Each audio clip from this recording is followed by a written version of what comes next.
Hello everyone. In today's video I will show you how you can tag someone on your TikTok video. First of all, I will quickly check if our TikTok is updated. Open the App Store or Google Play Store on your phone and find TikTok. If there is an update button, click it and wait for the latest features to be applied. After that, open TikTok. When TikTok is open, click on the plus symbol in the bottom menu. When the camera is opened, we can choose a picture or a video lasting 15 or 60 seconds. We will choose a 60-second video. After that, click on the button in the middle and record the video. To confirm the recording, click the button in the lower right corner. In a new window, options for editing the video will open. You need to click the down arrow to show all options. When all the options are open, we need to find the sticker option. We click on it.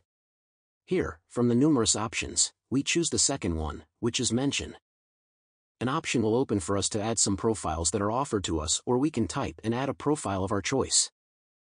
We can position the sticker where it suits us or reduce it and put it in the corner of the screen so that it is not visible. That's all for this video. If this video helped you, like and subscribe to our channel. Also watch our other videos on this topic. See you in the next video.